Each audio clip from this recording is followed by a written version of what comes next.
રહ્યા છે।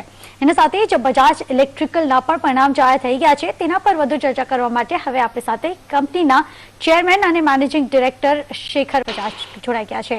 Shekhar ji, very good afternoon. सबसे पहले क्या रहे हाइलाइट्स इस क्वार्टर के और कहां से हमें थोड़ा टॉप लाइन में ज्यादा इंक्रीमेंटल बेनिफिट्स देखने को मिले हैं? अगर देखा जाए ये क्वार्टर में तो हमारा सेल जो है वो 1000 करोड़ का हुआ है, पर 10.5% का नेगेटिव ग्रोथ है।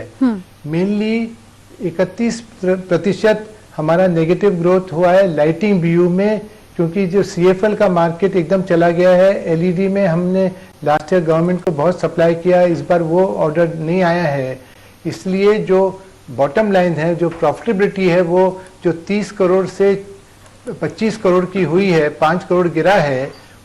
परंतु जो लाइटिंग व्यू है उसमें 14 करोड़ का डाउनफॉल है। तो उस हिसाब से अगर और जितने भी बिजनेसेस हैं उसमें 9 करोड़ का इम्प्रूवमेंट है। और अप्लायंसेज, पंखे, मॉफी रिचर्ड्स और EPC में एलिमिनेशन को छोड़ के सबकी प्रॉफिटेबिलिटी पिछले साल से बेटर है। और जहाँ तक कंज्यूमर ड्यूरेबल में जो नेट मार्जिन नेगेटिव दिख रहा है, कम दिख रहा है, उनका फर्स्ट लेवल मार्जिन जो है वो सब प्रोडक्ट्स में लास्ट ईयर से बेटर है। क्योंकि हमारा फिक्स कॉस्ट बढ़ गया है, पब्लिसिटी बढ़ गई है और सेल नहीं बढ़ा है, इसीलिए वो प्रॉफिटेबिलिटी कम दिख रही है। सर, जो कंज्यूमर प्रोडक्ट बिजनेस है, मैं मान रही हूँ कि वहीं से सबसे ज्यादा प्रेशर आया है, तो आप ये कह रहे हैं कि क्योंकि आपने पिछले क्वार्टर में सरकार को बेचा था, इसके कारण जो बेस था वो ज्यादा था और इस क्वार्टर में बहुत नॉर्मलाइज सेल्स थे, क्या आप यही कहने की कोशिश कर रहे हैं? हाँ, केवल लाइटिंग में। और कंज्यूमर ड्यूरेबल में जो आयरन टोस्टर, उसमें कोई प्रॉब्लम नहीं है, इसलिए उसमें जो है नॉमिनल ग्रोथ है और प्रॉफिटेबिलिटी जो है वो लास्ट ईयर से बेटर है। केवल लाइटिंग के कारण पूरा कंज्यूमर प्रोडक्ट ग्रुप को का एकदम डाउन हो गया है।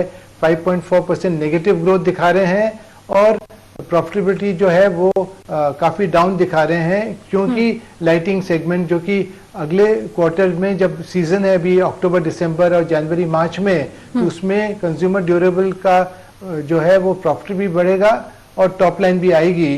तो वो आप देखोगे third quarter will be far better than the second quarter. Okay, लेकिन आपने जो पिछले टाइम गाइडेंस दिया था इंक्लूडिंग जो लाइटिंग बिजनेस है, तो आपका जो गाइडेंस है वही रहेगा कि आप गाइडेंस में भी कुछ फेरफार कर रहे हैं आप? नहीं, ये लाइटिंग डाउन होने से वगैरह तो जो पहले सोच रहे थे करीब 4800 to 5000 होगा, तो मेरे हिसाब से वो होना मुश्किल लग रहा है। तो पर अराउंड 4800 करोड़ का फिर भी हमारी कोशिश जारी है। और ज़्यादा इम्पोर्टेंट है कि पिछले साल से प्रॉफिट बेटर होना चाहिए, उसकी तरफ हमारा ज़्यादा जोर है, ना कि टॉप लाइन का ग्रोथ होना जरूरी है। अगर बॉटम लाइन अगर इम्प्रूव हो गया और टॉप लाइन अगर नेगेटिव भी थोड़ा रह गया तो कोई खास बात नहीं है।